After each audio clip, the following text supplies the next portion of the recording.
नमस्कार दोस्तों, वसई सत्ता में आपका स्वागत है। आज बहुत ही दुखद दिन है। भारत के एक जाने माने अपनी प्रतिभा के बल पर कामयाबी पाने वाले अभिनेता इरफान खान नहीं रहे। यूँ तो वह काफ़ी लंबे समय से बीमार थे, कैंसर से पीड़ित थे, लेकिन वह जूझ रहे थे, लड़ रहे थे। लेकिन वो लड़ाई आज वो हार गए और इस दुनिया को अलविदा कह गए। एक दमदार, जानदार, शानदार कलाकार इस दुनिया से हमें यूं ही रुलाकर चला गया। इरफान के जाने की खबर ने पूरी इंडस्ट्री को, फिल्म इंडस्ट्री को सदमे में डाल दिया है।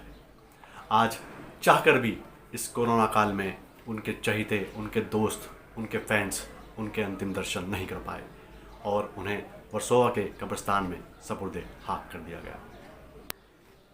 इरफान खान ने शुरुआत तो की थी छोटे पर्दे से, लेकिन छोटा पर्दा उन्हें रास नहीं आ रहा था। उन्हें छोटे पर्दे पर छोटे किरदार, बड़े किरदार करके आनंद नहीं आ रहा था। उनका लक्ष्य था फिल्में। फिल्मों को हासिल करने के लिए उन्हें काफ़ी लंबा संघर्ष करना पड़ा, जद्दोजहद करनी पड़ी। सबसे पहले मीरा नायर ने उन्हें अपनी फिल्म सलाम बॉम्बे में एक छोटी सी भूमिका दी थी, लेकिन उसे भी इरफान ने बखूबी निभाया था। उसके बाद जब फिल्मों का दौर शुरू हुआ, उन्हें तिग्मांशु धूलिया ने अपनी फिल्म हासिल में लिया और हासिल इतनी हिट हुई, इतनी ज़बरदस्त हिट हुई कि रातों रात इरफान खान स्टार बन गए, दिलों की धड़कन बन गए, निर्माताओं की, निर्देशकों की पहली चाहत बन गए। उसके बाद तो लंबी फहरिस्त उनकी फिल्मों की जुड़ती चली गई और मज़े की बात यह कि उनके किरदार, सभी किरदार एक से एक अलग अंदाज के वह निभाते चले गए। आज पूरी इंडस्ट्री उनके निधन पर शोक व्यक्त कर रही है। सभी शोकाकुल हैं। इरफान खान के बारे में बहुत से लोगों ने अपने अपने ट्वीट किए हैं, अपनी अपनी बातें शेयर की हैं। तो इस पर एक निर्देशक, बड़े अच्छे निर्देशक हैं विवेक शर्मा, जिन्होंने बड़ी तल्खी कटाक्ष करते हुए बड़ा अपना एक वीडियो जारी किया है, जो हम आपको अभी दिखाएंगे। उसके अलावा आलोक सोनी, जो बहुत इंटरनेशनल फिल्म फेस्टिवल में रह चुके हैं, उन्होंने भी इरफान के बारे में बहुत अच्छी बातें की हैं, जो हम आपको अभी दिखाएंगे, आप देखिएगा। तो कुल मिला के ये है कि एक बड़ी शख्सियत, एक बड़ा कलाकार, ज़मीनी कलाकार अब दुनिया में शायद दोबारा ना आ सके। ज़िंदगी जब तक समझ आती है हाथ से फिसल जाती है। आज इरफान खान चले गए, एक गज़ब का टैलेंट। उनकी ज़िंदगी का पहला हिस्सा बहुत संघर्ष से भरा रहा। एक सेल्स रिप्रेजेंटेटिव जो मुझे भी जानता है, 2007 और 8 के आसपास उनके पास एक क्लब की मेंबरशिप के लिए गया।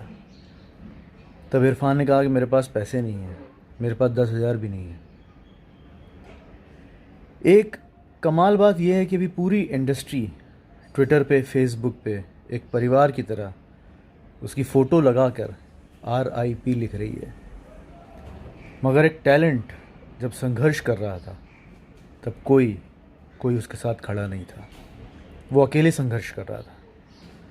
इस फिल्म इंडस्ट्री की सबसे बड़ी प्रॉब्लम यह है कि ये टैलेंट को 2 सदियों बाद पहचानती है। गालिब के मर जाने के बाद लोग उसे गालिब कहते हैं। इरफान चला गया, न जाने और कितने इरफान जाएंगे, न जाने कितने कला के भूखे कलाकार सफलता की राह में बढ़ते हुए, हसरतों से लड़ते हुए, अपनी कला दिखाने की चाह में कितने अरमान लिए चले जाएंगे।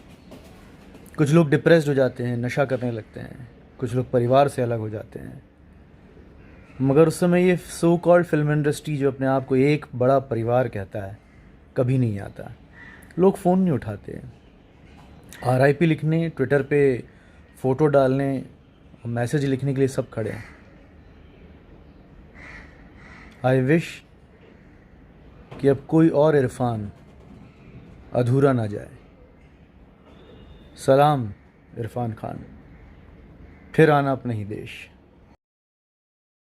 इरफान खान जैसे कलाकार पूरे विश्व में दूसरे पैदा नहीं होते।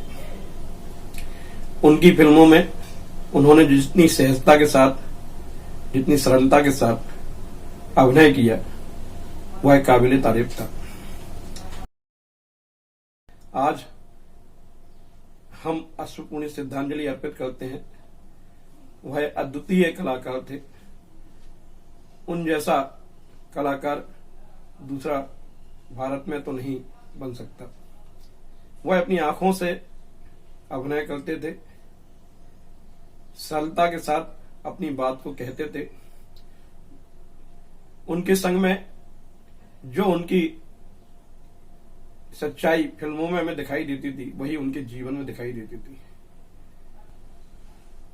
आज मैं बहुत दुखी हूं, मुझे बहुत ही कष्ट है, लेकिन क्या कर सकते हैं।